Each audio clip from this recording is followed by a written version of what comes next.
Hello students, in this video I shall be discussing class 10th The Ball Poem composed by John Berryman.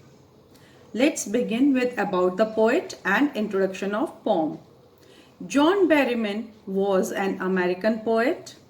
The Dream Songs, Berryman's Shakespeare are some of his famous works.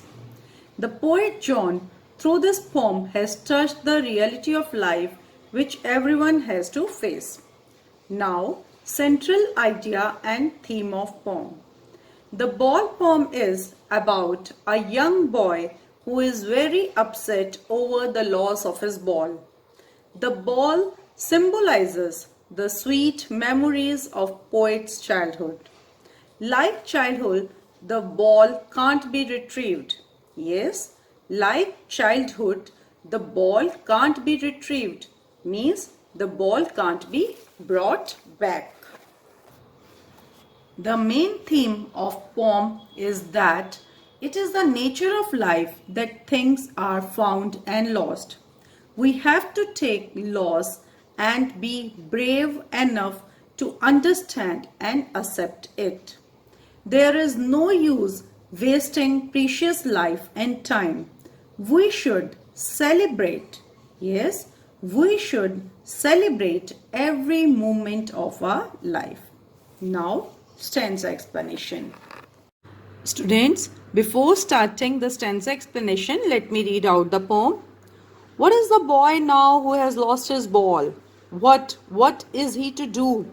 I saw it go merrily bouncing down the street, and then merrily over there it is in the water.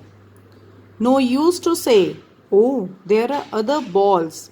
An ultimate shaking grief fixes the boy as he stands rigid, trembling, staring down all his young days into the harbor where his ball went.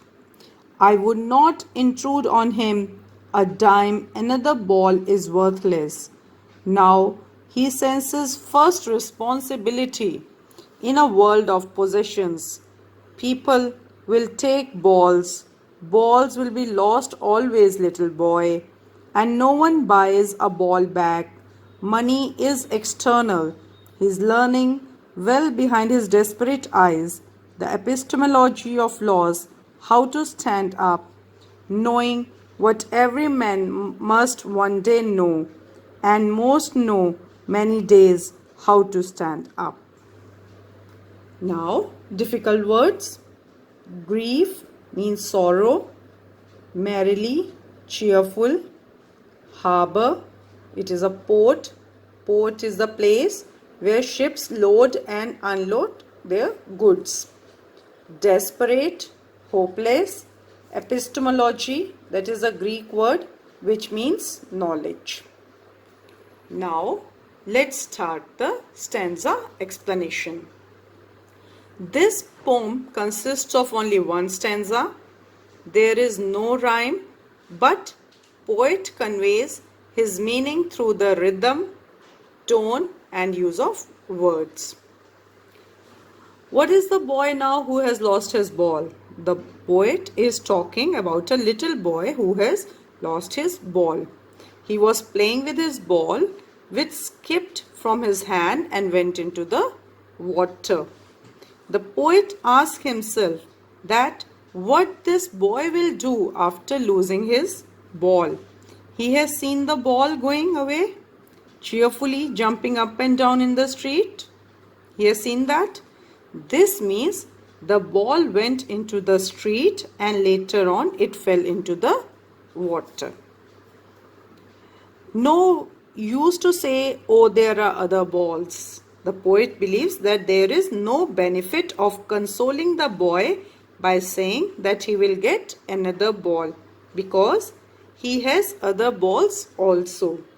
The boy is sad because all the memories of his childhood went down with the ball. Means the boy is sad. The boy is sad as the ball which has gone into the water reminds him of those sweet memories when he had it.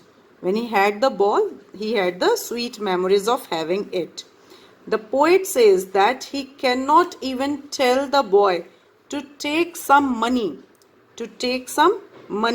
to buy another ball. The new ball will not bring the sense of belonging to the boy. If he gets a new ball, then the sense of belongingness will not come. Now time has come for him to learn the responsibility. Yes, now he has to learn the responsibility of taking care of the things. In a world of possessions, he have to take care of the things. People will take balls will be lost always, little boy. The ball is personified as his belonging. The boy has to learn that in this world, sometimes his belongings will be lost. No one can buy back such things for him. Money can't buy everything. The boy is learning how to stand up against the sense of lost things. Everyone has to accept miseries of life and stand up again. The reality that lost things never come back make people strong. Yes, the reality that lost things never come back make people. They make us strong. Now, literary devices or the poetic devices of the poem. The ball poem does not have a rhyme scheme. It is written in a free verse. Free verse is a poetry that does not have rhyme or have a regular rhythm.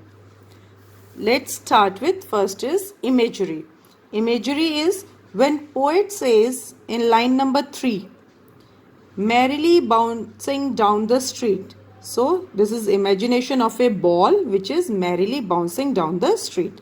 So this is imagery. Next is personification. Personification, it is again used in line number 3, merrily bouncing down the street. So ball is personified which is merrily bouncing down the street. Next is repetition. Repetition is simple repeating of words within short space. Look in line number 2. What is he to do? Repetition of word what. Next here in this line, balls will be lost always, little boy. So repetition of word balls. So this is repetition. Next is anaphora. Anaphora is use of repeated words in a 2 or more lines. Like look in line number 1 and line number 2, what is repeated? What is the boy now who has lost his ball? What is he to do? I saw it go. So this is anaphora. Next is assonance. Assonance is the repeated use of vowels. So here it is used of vowel O. Boy, now, who, lost. So O is emphasized. So this is assonance. Next is a syndeton. A syndeton is no use of conjunction in a sentence. Look in this line number 10.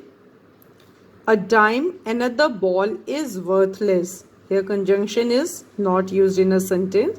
So this is a syndeton. Yes, I hope these literary devices are clear to you all. I hope you enjoyed this video.